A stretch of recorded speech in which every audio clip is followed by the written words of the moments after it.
From the moment you arrive to Six Flags Over Georgia, you know you're walking into a coaster paradise. But there's even more important work going on inside. Let's talk about the love being given to MindBender.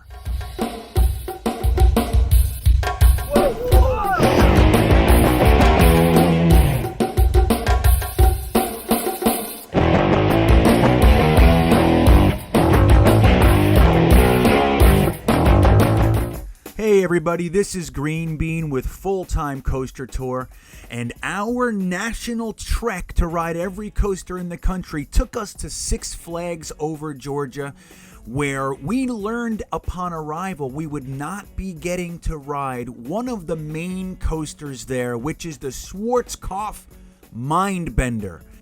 And while that's obviously disappointing, the reason we were not able to ride it is because of what Six Flags is actually doing to the coaster, which is, it can't be described as anything but love. Now, Six Flags went ahead and reformed this whole Gotham City area of the park, which when you hear about a tilt-a-whirl and a scrambler being added to a park, it doesn't feel like a big deal. But what those rides really are to do is to round out an already stellar area. There are two major coasters in the Gotham City area.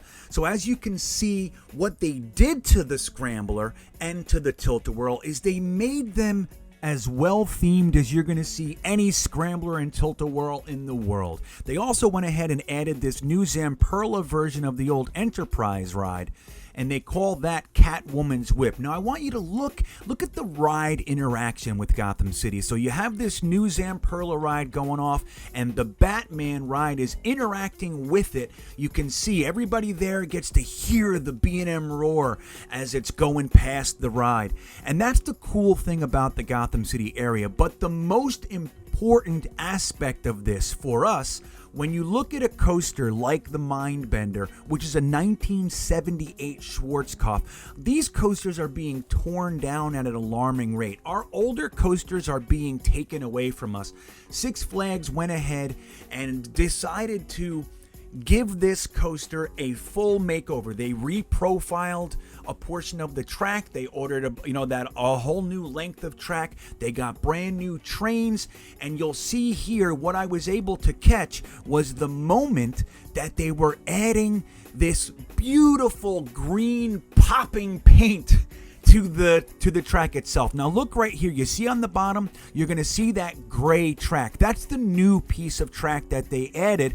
I was able to be there the day that they were going from gray, and this is the part of the ride that is right here, this mysterious third loop that they call this a triple loop coaster, which is just silly. But that's the part of the ride that it is. But we were able to catch the guys working on it and taking it from that gray to the beautiful bright green that the coaster will be moving forward. Now look at these guys. What I found most interesting, I always assumed that they would just have some sort of spraying mechanism, but these guys are actually dipping rollers into a bucket and rolling over the track, which I found to be fascinating.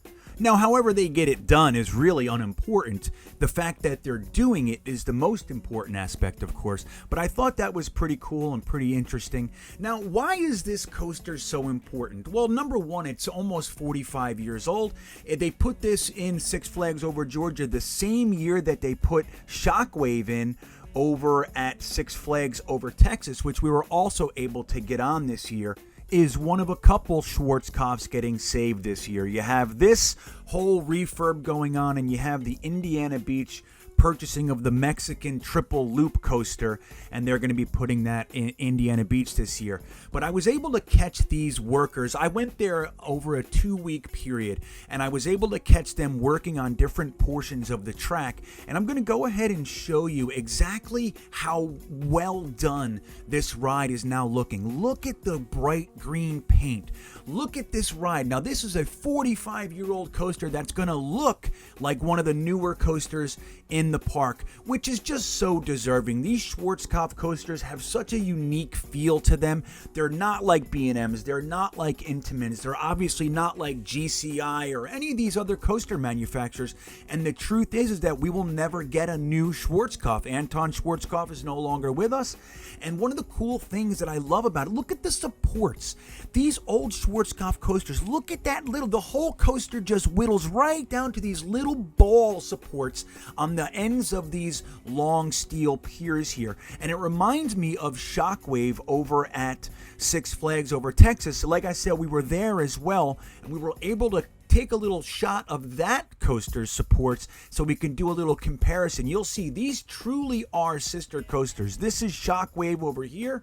And look at that, the same very small supports at the top. Sure, the bars, the long joists are strong and everything, but they have those little balls on it so they can provide flexibility. These coasters are able to flex and move as the pressures of the train go by, which actually strengthens and adds support to the coaster.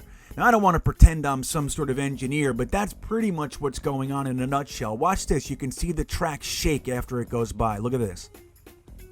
You see that? And that's all provided by these little ball supports that Schwarzkopfs are really known for. Now, let's take a look at this side of the track. There's the second loop, and I'm trying to get these guys. I want to see what they're doing up there, and I can't quite get the focus. Come on. Can I get it? I think I get a little bit of focus, but again, they were working on this coaster throughout our 2-week stints down here at Six Flags over Georgia, and this park is so great. They have such a wide variety of coasters, from a B&M to a stand-up coaster to a B&M flying coaster to an old Woody. They have a Gerstlauer coaster. They have such an incredible selection of coasters at this park. And when you have that type of variety of coasters, obviously different members of the family, you have the enthusiasts, you have the younger generation, you have the adults, the people that are not really into the high thrill, but they want to get on a coaster. They have all that sort of stuff here. They have a coaster from 1966, an old mine train built by Arrow.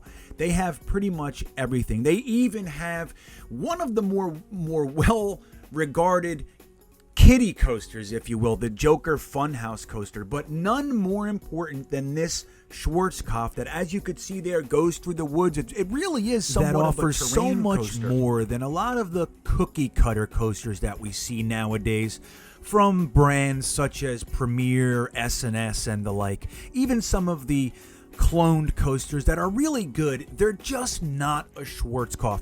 And the more that we could put into refurbing and saving these coasters, the better off the coaster community will be, and I think even a lot of the general public will be.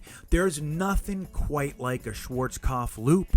Even some of the well-traveled coasters, the ones like the Jetstar models, even those coasters somehow have more charm than many other coasters that are being built today. Thanks for watching. Don't forget to like and subscribe to follow our national coaster tour.